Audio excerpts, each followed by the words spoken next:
Remembering Sergeant Jim Gratton. A kind of remarkable thing happened to me this past Memorial Day. It actually started a week or so before Memorial Day, when out of the blue I received an email from a very nice man named Dave Fesmeyer, a member of the 1st Infantry Division's Dark Horse Troop that I had served with in Vietnam. He had apparently put together a website that included information on the aerial rifle platoon that had been my home from July 4th, 1969 to July 5th, 1970. Anyway, a friend of his had somehow got a hold of a column that I'd written ages ago, memorializing Michael Lawhon, a very young soldier in my squad who had been killed in the war. And Dave wanted to invite me to check out his website and to also attend a reunion that the unit was holding later that summer in San Antonio, Texas.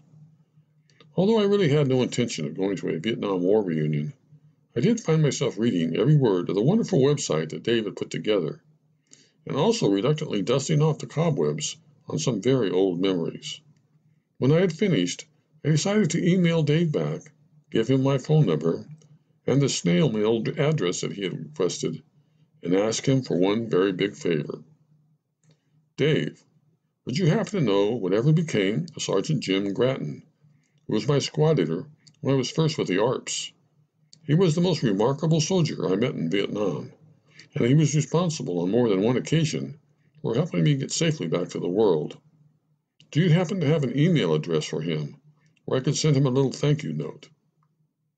Gratton was at our last reunion and is alive and well and living just north of you up in Willits, where he built himself a retirement home, came the surprising reply. But he doesn't do computers. Here's his phone number, and I'm sure he would be glad to hear from you. As our exchange of emails continued, I tried to explain to Dave that I would never think of calling up Sergeant Gratton out of the blue.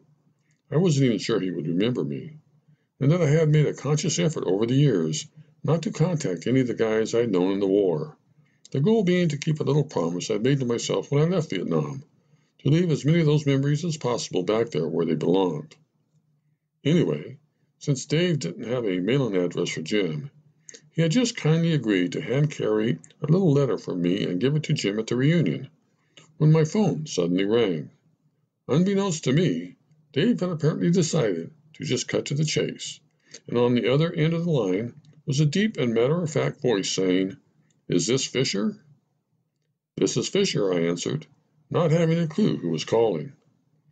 "This is Gratton, and of course I remember you. I even remember the day you were wounded. I didn't realize you lived so close. How are you?" It had been more than 35 years since I had heard the voice of Jim Gratton.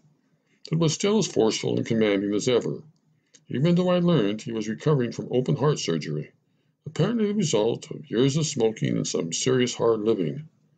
He also told me that he had recently left the Bay Area to live on 20 peaceful acres of land up in the Redwoods, and that I had an open invitation to visit him any old time I wished. As our conversation continued, I tried to tell Jim how much I appreciated all that he had done for me while I was in his squad, but he would have none of it.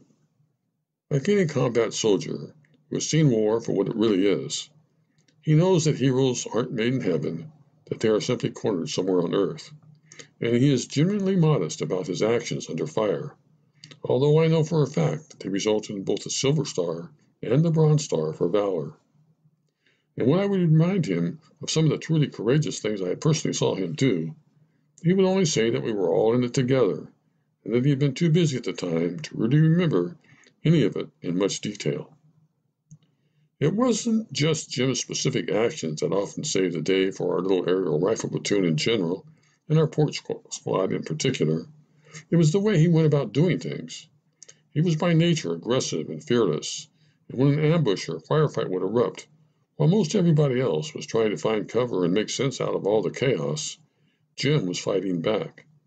And even if he wasn't exactly sure where the enemy was, grenades were flying out of his hand, and his loud rifle fire was making our attackers think twice about sticking their heads up too high. He seems to intuitively understand what most soldiers, especially young ones new to combat, don't, that a good offense is the key to a good defense, and his courage and fighting spirit would eventually rub off on most everyone else and many a day was saved because of it. The thing about Vietnam, recalled Jim, was that when it was over, it took a lot of us quite a few years to get our lives straightened out again. So even though I'm not much for telling war stories, I really have enjoyed going to the reunions and finding out how things turned out for everyone. And it's nice to know that everything worked out okay for you, too. After our conversation had finally ended, for days I was flooded by memories of Jim Gratton. But the one that remains the strongest is of him pinned down with his trusted RTO, Terry Houck. I even remember the date, July 28, 1969, behind a tiny mound of dirt, fighting for his life at the beginning of what turned out to be a deadly ambush that would take our platoon, with the help of armored reinforcements and lots of air support, all day to extradite ourselves from. I remember it so well because I had just joined the ARPS, didn't have a clue what in the world I was doing, but had been lucky enough to have been placed in Jim Gratton's squad. So, as I clung to the dusty earth with enemy bullets flying all over the darn place, I could clearly see Jim up ahead of me, bareheaded because his steel pot had been shot off, giving as good as he got, and that sight alone gave me hope that everything was somehow going to be okay. And even though I have now finally at least given it a good try, there really is no way to properly thank the person who gave you the courage to get through the scariest day of your life.